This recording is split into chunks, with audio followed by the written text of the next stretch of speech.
All right, what's going on everyone? This is the long-awaited walkthrough of our OT16C. So this is the Club Lounge variant. We're going to start at the start and walk you guys through the entire thing now.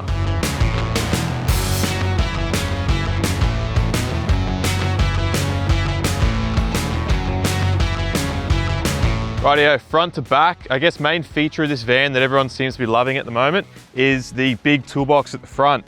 I'm going to open that up and we can have a bit of a look in here. There's a lot of room. So personally, when I use this van, this is sort of where I'll put some storage bags and whatnot that I'm going to put in the van later, firewood, and just stuff you really want to get out of the van and store up here, some spare tools and stuff like that maybe.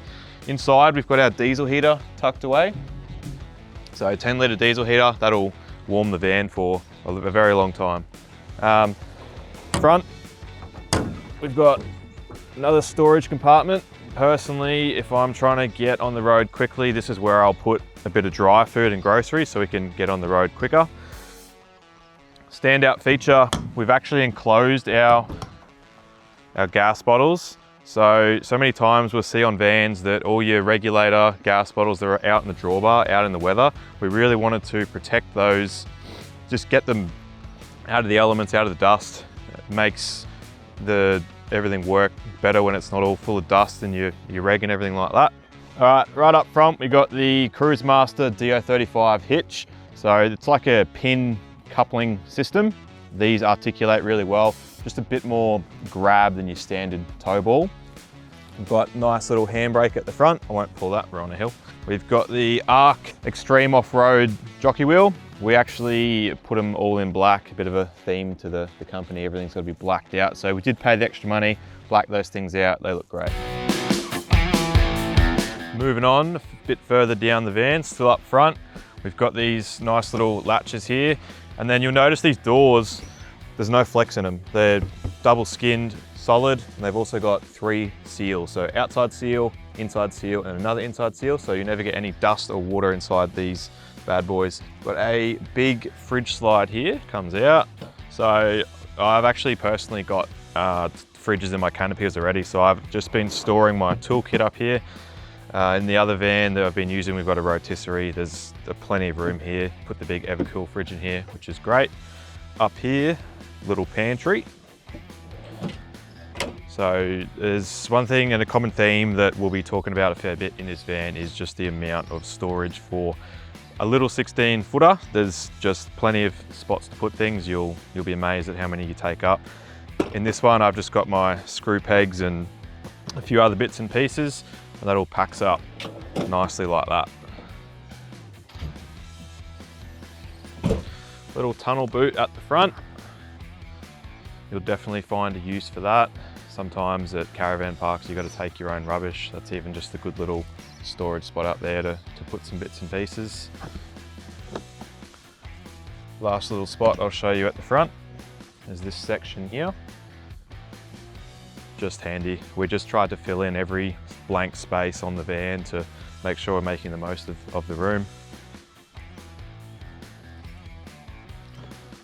Drop down little pantry here, so you can store some wine bottles, glasses, stuff like that, or some plastic cups rather. Good little spot. There's a TV hook inside. So that TV, the smart TV inside, you can actually bring it out here and then put it out here, watch the footy at night, you know, just about a bit of outdoor entertainment. One more little pantry up here. We normally just put like our condiments and salt, peppers, spices, stuff like that up there. That works well. The kitchen, this van in particular has the slide out kitchen. So another little pantry there. There's some stuff in there just to demonstrate on what you can sort of fit in there. Super handy. So to operate this kitchen, we've got 2 pull tabs and they just lock away. And then that comes all the way out. Fancy, fancy. From there, it's all stainless steel. Pull that bad boy out. Normally just freestand these legs like this and then just undo this wing nut and drop those down for support.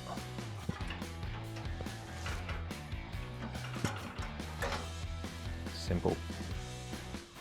Stove, got a wind deflector on here. It's a fully gas stove. Just comes up, locks in.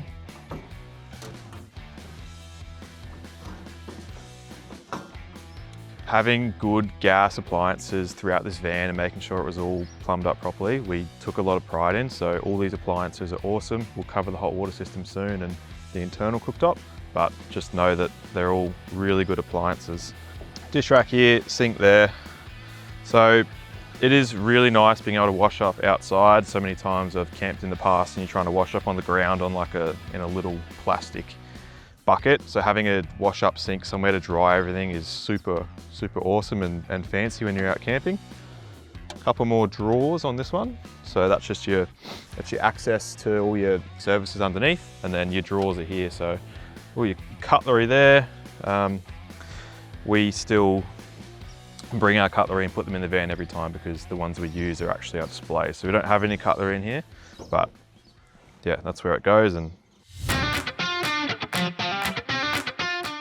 all right, last but not least, on this side of the van, I'm going to go ahead and set the main feature of this van up. This is our 360 awning, so that means it actually goes every way, 360 degrees around the van, which is awesome. So much shade, and to be honest, we were a bit, I wouldn't say skeptical, but doing an awning this big, it took a lot of R&D. We have been doing awnings for 5 years, so it is our specialty. We were in two minds whether we do the electric awning or do the big wing awning. We were going to do two options with the van, but since operating both electric and manual awning, we're only going to be doing these ones from now on. I think it's chalk and cheese. They really just provide so much shade, so much shelter, and they are easy to set up. So it's not even a question. All our vans will be with this awning. You can still request the electric one, but in all honesty, once you see this thing up and you use it, I don't think there'll be any decision there. It'll be this one or nothing. So without further ado, I'll unzip this and we'll whip the camera around and show you how it all works.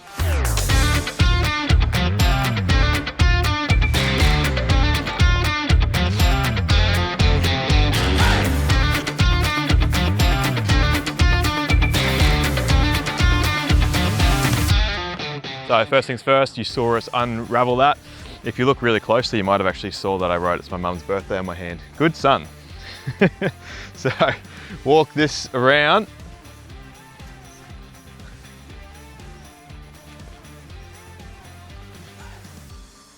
So where we normally attach these, you can either, if you've got two people, you can attach them back to each other and pull them tight, or if you're by yourself like I am at the minute, you just attach it to the rock slider. And then you just want to bring it back until it's at 90 degrees at the back. All right, I'll do this front section now. That just pulls out from under. We walk it around and we're going to attach it to that same rock slider that we did on the back side. All right, now once we've got them both here, just so the awnings pull back on a nice level plane, I'm actually going to unhitch them and then tie them to themselves and then pull it back. That way we're not pulling the awning down, we're pulling it on a level plane. Alrighty, there we go. So they're all nice and level now. We've got a couple more poles around the front and then we'll be pretty well set up.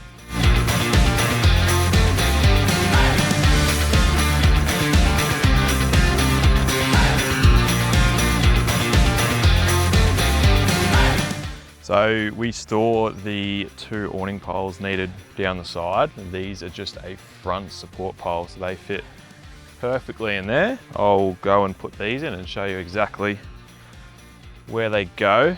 So first one, nice little hole up there for it. And then come out, connect on here.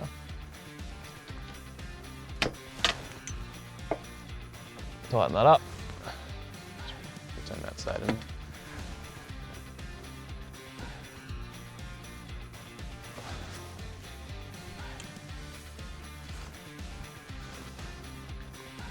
Yeah, and this is that pole I was just talking about. This is the one that goes at the front.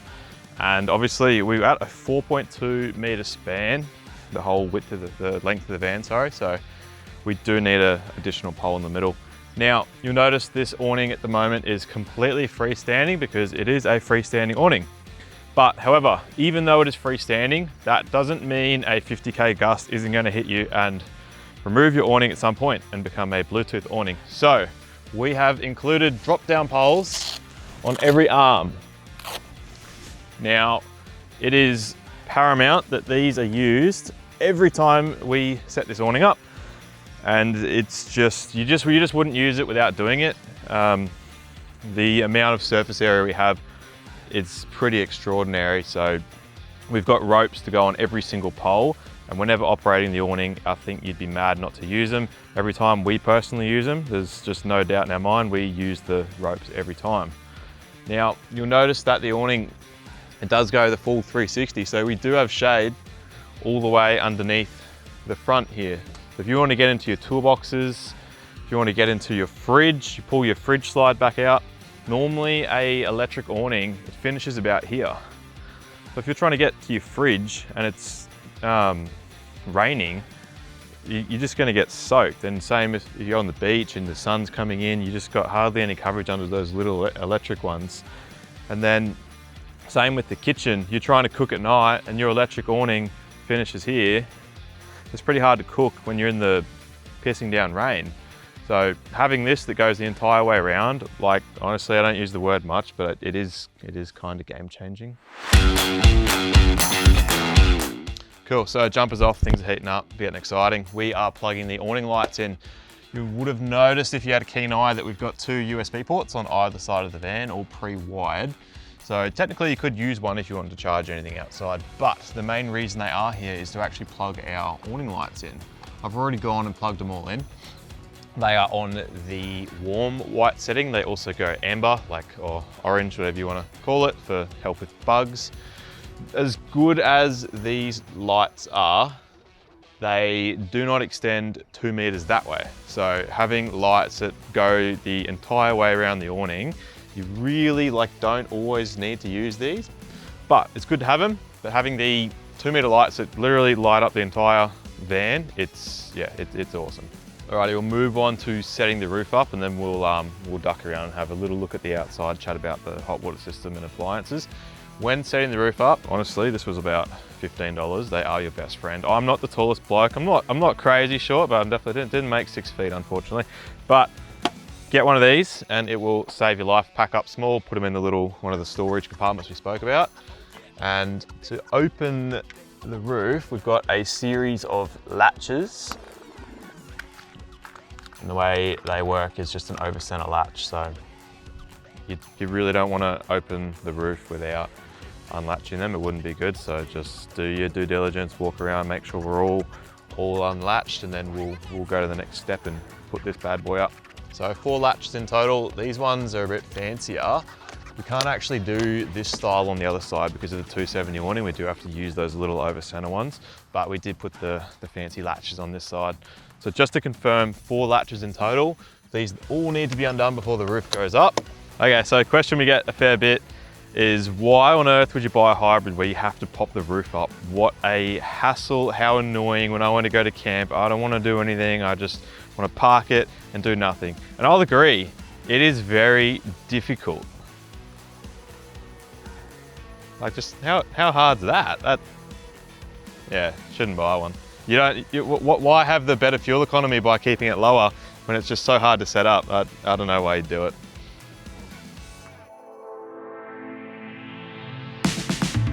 Okay, van's all set up. Looks great, doesn't it?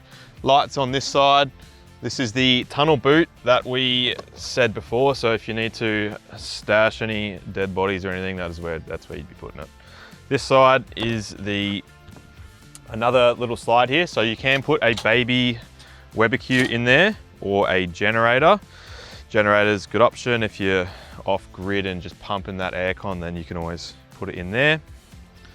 This side, just another storage compartment. We've actually got our shower awning floor stored in there. Right here, so cassette in here. I'll open that up.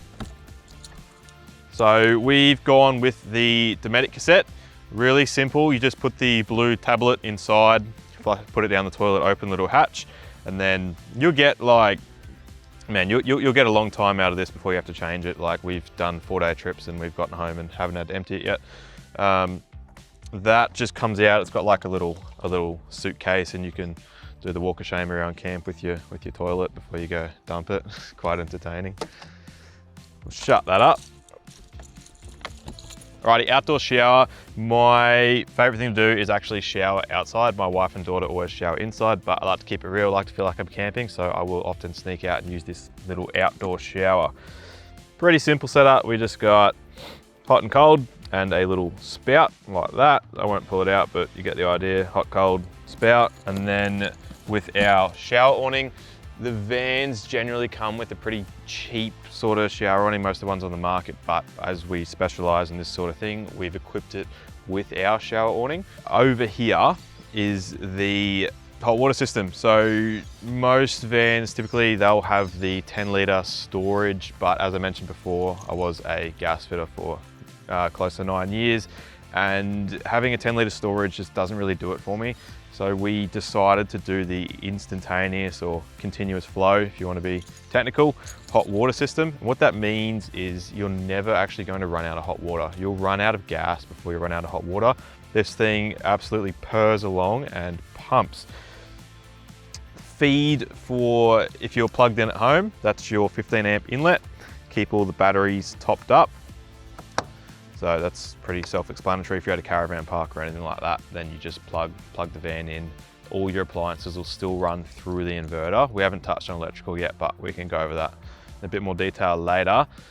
Last thing on the outside of this one is so you got your 2 water tanks. So 1, 2, that's your fill points. They're both 120 litres each. We'll jump under the van probably towards the end of the video, and we'll do a bit of a run through what suspension we're running and everything like that. But they're your two inlets, so fill your water up. You've got your keys there to fill them, and then that's your mains water. So if you are at the caravan park, that's where you plug in and then keep the van live the whole time. You don't have to worry about your water tanks or anything and how much water you got. That'll keep you plumbed up the whole time and ready to rock. Alrighty, last thing before we jump inside, another one of those things people are a bit iffy on, how hard is the back to set up. So we'll do this one in real time. We won't do any editing tricks or anything. We'll set it up and we'll see exactly how easy it is. So first things first, there's a couple of latches down the back, just some over center latches. There's three total points that keep this one connected in. And then just like a tow ball receiver, you've got this big bit of steel and a pin here. From there, these are actually all gas strut assisted, so it really doesn't take much effort to pop them down. Pull that pin out again, store them in a safe spot. Definitely not on the grass where you're going to lose them. These little latches here, they're similar to what you'd put on like a canopy toolbox. They're just a compression latch. So one finger touch and they open. This next part, gas struts, pretty well sets itself up. And then we've got, so because we've fully wrapped the back panel, what I do is I just put my hand here, pull it out and just make sure we don't want to scratch anything. This looks so nice when it's all set up. Not many people wrap this extra back panel, but we decided to just because it looks awesome. These side parts fold out. Now these are just a little dress piece that we put on the side because we felt it just didn't look as premium with the standard marine carpet that vans normally come out with. So this is a cushion piece that's Velcroed on. The reason I mention that is we want to look after it. As we bring this down, we just want to baby it a little bit. And what I'll do, so it's not much, it's really not that heavy, that's one hand, but I'll just push these out a bit as they come down. Make sure they don't catch, just like that. So that all comes down nicely. And again, this is on gas strut, so if you're worried how hard is it to set up, can my wife do it? Yeah, she absolutely can. As you saw before, I use this wheel. This is really sturdy as a bit of a boost. You could use that step we had before, but honestly the wheel's pretty sturdy and good to stand on. We've got one handle here, so I'll just normally put one hand here, and then again, so I'm just using like 3 fingers, like it's not hard, it's all on struts and anyone can do it. Couple more over centers. like that, and lock that off as well.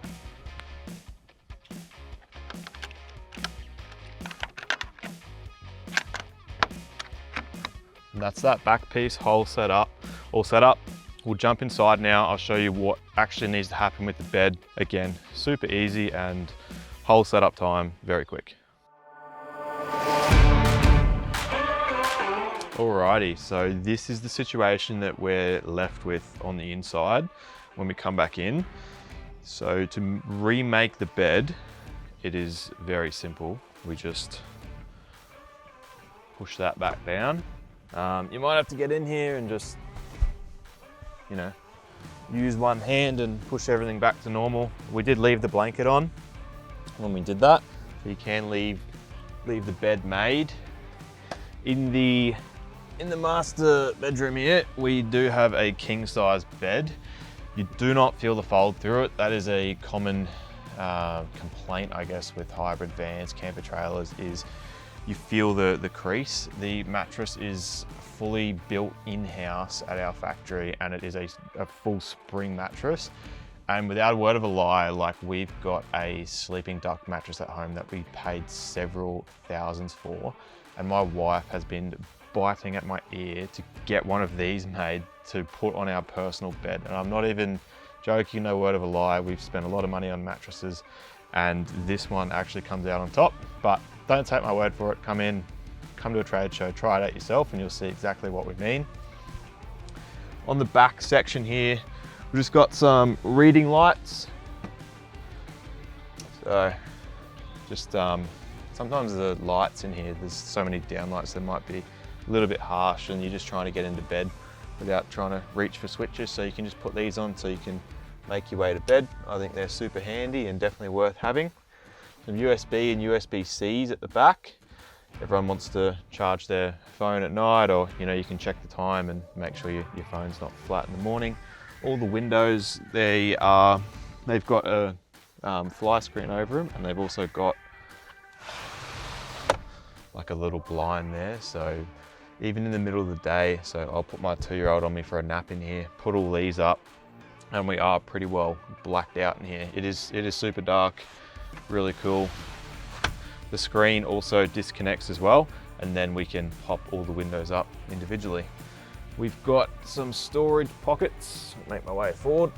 Storage pockets all on the side, so water bottles at night, everything like that works well. Fans, so they're just a 3-speed fan with a timer. Lots of, I won't go and open every single compartment in this van, but we'll throw the camera over in a second and just show you how many. But pretty well every single spot we've just tried to put a cupboard, because when you're living on the road, you just, I don't know what it is, but you just start to accumulate a lot of things. So there's the more places we can hide stuff, and sometimes it's a bit of a game. You forget how much stuff you've actually hidden around the van, and you'll find it a couple of months later and you'll be like, wow, so that's where it went. That's what happens to us anyway. We'll just make our way through the van. The only thing in this van that is added extra is the Dometic upright fridge. So you can either option to put this in or not. We didn't include it as standard. We're just trying to keep that price down a little bit, and people like to customize a little bit in here. As long as it's fairly straightforward, then we'll let some customizations happen. Stuff like adding a fridge or a drawer here and there, a couple of colors, that's not a big deal. We're happy to do that. Got all your little drawers here for clothes. The drawer there, cupboard there, and then another drawer down the bottom, another drawer here. All the electrical is inside. So all our vans have Red Arc, so Red Arc 2000 watt inverter, Red Arc screen, and then everything else is Red Arc as well. So you've got all your light controls in here. We've got your hot water system, inverter, water pump, fridge, and then your USB sockets, which were over by the wall there, and then the radio. Diesel heater control up here, so that's just a simple on-off radio. You might have seen on the outside, we've got a few speakers. So if you want to connect Bluetooth up, listen to some music in the arvo, crank the fire, awesome. Also for the TV. And then we've got the hot water system adjustment in there. TV, we mentioned it before on the outside, that's your smart TV there on your bracket. We just put a little seat belt on it when we're in transit. Windows, same as what we mentioned before, we've got the screens, so they disconnect like that, and then you can open your windows up.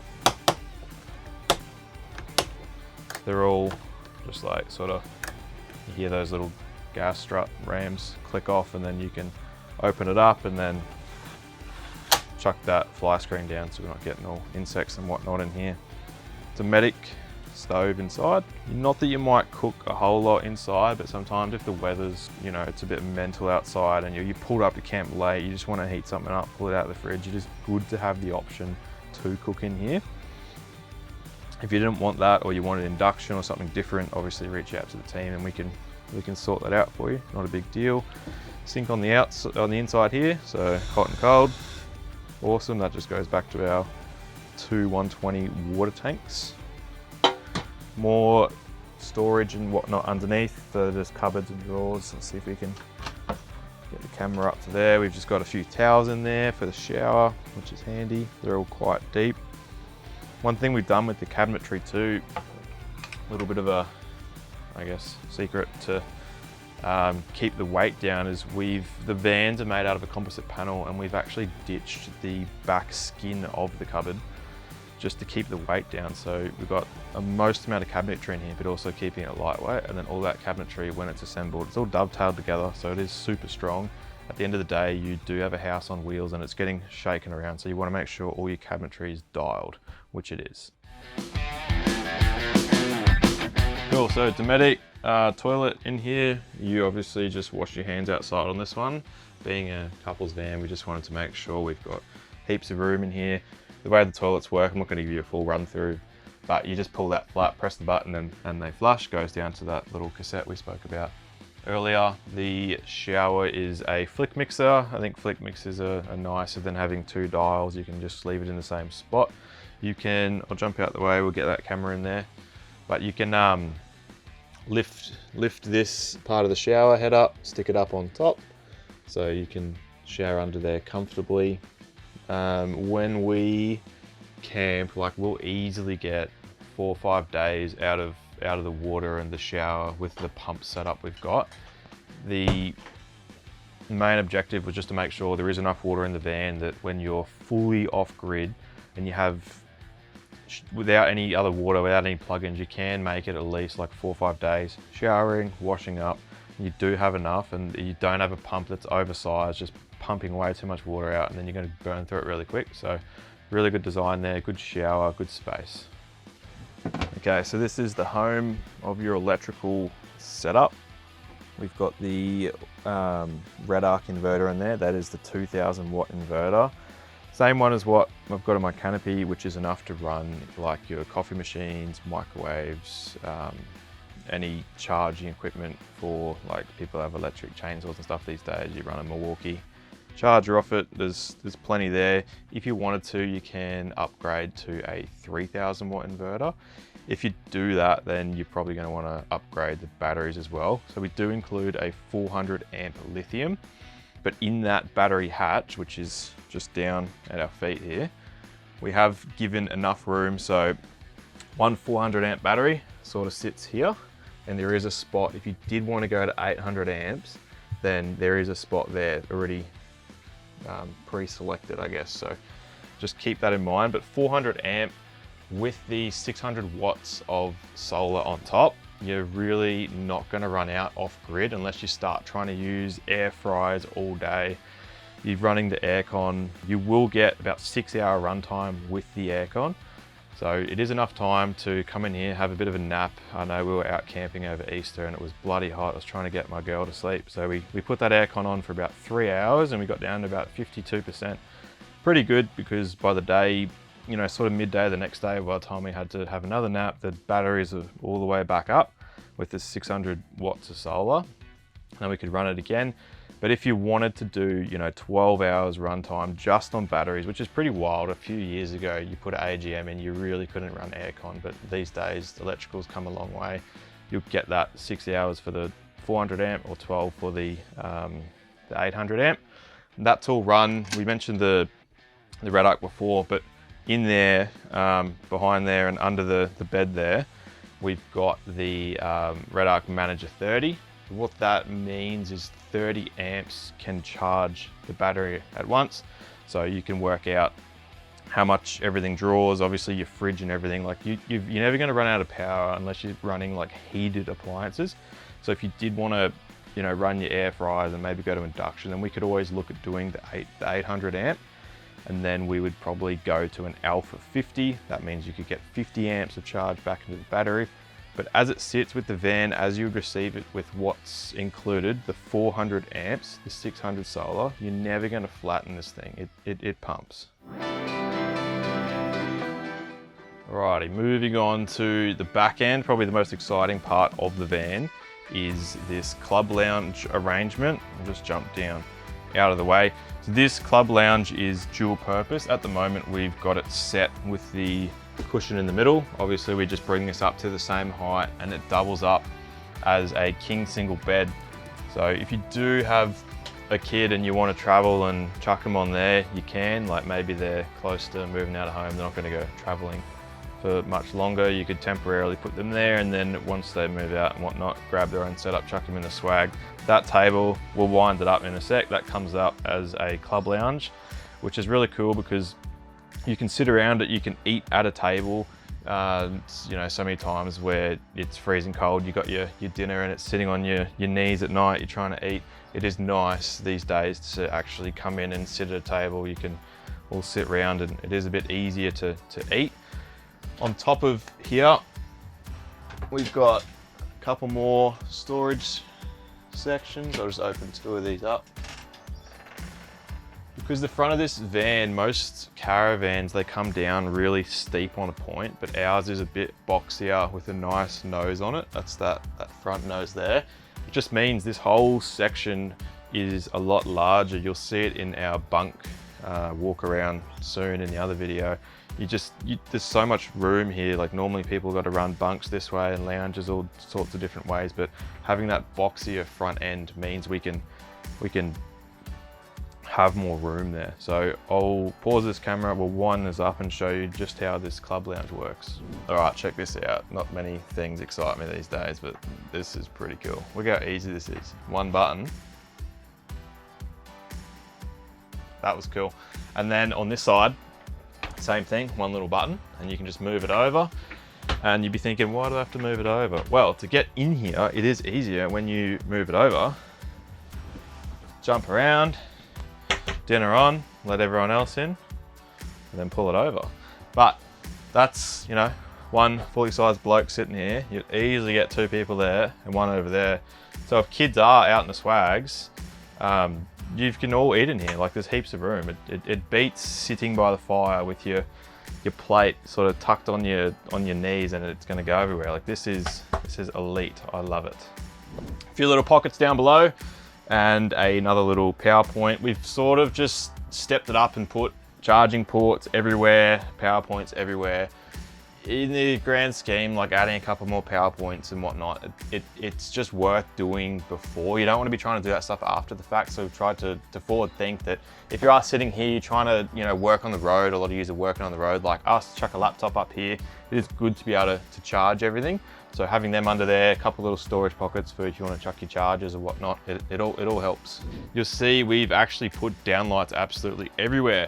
We walked one of the trade shows a couple of years ago, and one thing we noticed is when we walked into every van, they were just so dark and I don't know, they were just grim and boring. So we just, like Christian's are Sparky, Michael's auto elect. So between those 2 bright people, they decided that we should put downlights absolutely everywhere.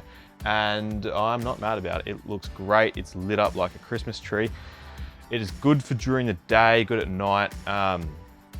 So if it was too bright though, obviously we've got these little, I'll show you here, little strip lights. So we can turn all these little strip lights on. And then at night, you don't have to run all these down lights, but man, I personally think it's awesome. The more light, the better. Having just 1 or 2 in the center just really doesn't cut it. Above us, that's our aircon unit. This is our original one. We've actually changed to Dometic now. Not that we had problems with this brand, but we just personally like working with Dometic. Like all the other appliances around the van are Dometic. They're a bit easily accessible, good for warranty. So we have changed that one out. You'll still get the same runtime. We got our speakers up top, which are around there, and then just a little hatch and whatnot. A few fans, which we'll go through in the full handover video on when to be using these fans when cooking. But other than that, that is the inside of the van. We'll start moving on to a bit more functionality. I know some of you people obviously want to know what's underneath the van: chassis, suspension, tires, wheels. So as we make our way out, I'll lead that theme with the actuators. Some brands will do like actuators in the roof. We've just, in our experience, having actuators inside the van with the manual override behind these panels, you can actually get to your actuators. If you're out in the bush and something happens to them, like we've got a really great success rate, it's very, very rare something would ever happen. But if it did, to have a manual override that's not on top of your roof, especially if you're in an emergency, it's priceless in our opinion. We've boxed it out with cabinetry. We've put a key there so you can get to it. We'll explain all that in handover. Having that there as opposed to the roof is great. The door, we didn't get this one on the way in the van, so I'll just quickly mention it now before we duck under. You can split that bad boy in half like that, just so you can get some breeze. And then for a couple of extra dollars for us to do it for you guys, we just put a blind on in there. Like I was saying, you're having a nap during the day, you want to black this thing out. Just putting a little curtain, is awesome. These doors here, they're great. We've had the same doors on all our trailers for many years, never had an issue. They're solid, they go together nicely, they lock nicely. Just a really good unit, solid, seal well, and yeah, just overall love it. Underneath the van, we've got a fully galvanized, dipped chassis. Very important, we don't want to be putting gals straight over the top of steel. We want it dipped. So that way, when you're on the beach and you're getting a bit of salt through the chassis, obviously you're going to flush it out, but you want to make sure it does have gal inside the chassis as well. So many manufacturers we've seen when we went over there, we saw them chassis sitting outside, accumulating rust and then going straight on a truck and going out to get painted. It's not good, so we want to make sure when the chassis are transported, they're transported undercover, all ready for prep, dipped and taken back. So that's why we've chosen to do that. We've also put, you'll see it on the drawbar. The drawbar's got like a rubberized paint on it. It's not quite like a Raptor paint, but it is rubberized, and that's just another layer of protection over the chassis. Even though the gal's strong and it's going to last a lifetime, just having an extra bit of protection on there doesn't hurt. So that's why we've chosen to do that. We mentioned before the 2 water tanks, so 2 120 litre water tanks under there. We've got independent trailing arms, and they're all made on a jig, so there's no way that when they're made in production, it's a massive facility. It's really, really crazy, and every person has their own job, and every single part that's welded on this chassis put together, it's all made on a jig to perfection every time. That way, if you ever need a wheel alignment, it's going to be dialed in the future. They've gone for Petters suspension underneath. They've been around a very long time, very reputable brand. We didn't want to do remote res stuff underneath. We run remote res in the cars, but to be honest, once you find your setting, you kind of leave it there. And in our opinion, unless you're in the van, it's hard to see how it's performing in different terrains. So trying to crawl under there and change remote res stuff, it wasn't really feasible. So that's why we just went with a shock that's perfect. It all terrains, it performs well. Like, no one tests these harder than we do. We send them, see what's going to break, take them on the beach, dirt roads, and these shocks have just been awesome. So really good, no need to change them. They're great. All the rock sliders, They're all powder coated. They're ready to go. It's good to have, the van sits quite high and then has that rock slider as well, just to, if you ever did dip that back section down, then you just want to make sure you're protected underneath the van. Wheels and tires, we've gone for I would say a pretty well-known pattern here. It's technically our brand, like we haven't bought a brand over here as such, but all wheels and tires are pretty well manufactured in similar places, so that's the reason we've chosen this one. It is an alloy wheel, and we've got a mud tire. Mud tires, they're a bit softer, so the van tracks really nicely. So SDF bearings inside. So every van that comes in, we make sure, like we essentially could roll these things out and then get them out really quickly, but we've got a 5-page list we go through, check all these things off, put a paint pen on. And one of the things we do, of course, is pull all the wheels off, check the bearings, make sure they're greased, make sure they're tight before reassembling the whole thing. The tires, they are a 265/75/16. It's around a 32-inch tire, and we give you 2 spares on the back, which is good because you can rotate them. Like you'll get, you know, around like 40,000 out of them. Depending on how you're driving, you might even get more. But if you rotate them and rotate them properly around the vehicle, you'll get like a lot of wear out of these tires, and it's good to have 2 spares. Rightio, so that is it. That's the full walkthrough of the OT16C.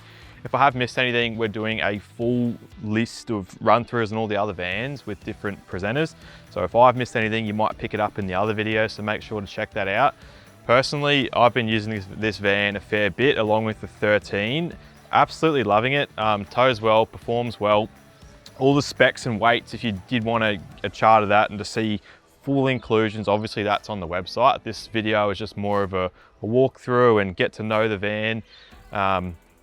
If you are interested or have any other questions, please reach out. Our team is very responsive, 7 days a week. Happy to answer any questions you've got. If you want to book an inspection, book a FaceTime, anything you saw in the video you need a bit more explanation on, we'll do a full walkthrough of this awning as well, setting it up, packing it up, and all the features of it in a separate video. That one will be about 20 minutes. So we didn't want to put all that in, same as the shower awning. We do have a separate video for that. So feel free to jump in our channel, check that out. And yeah, as always, thanks for watching.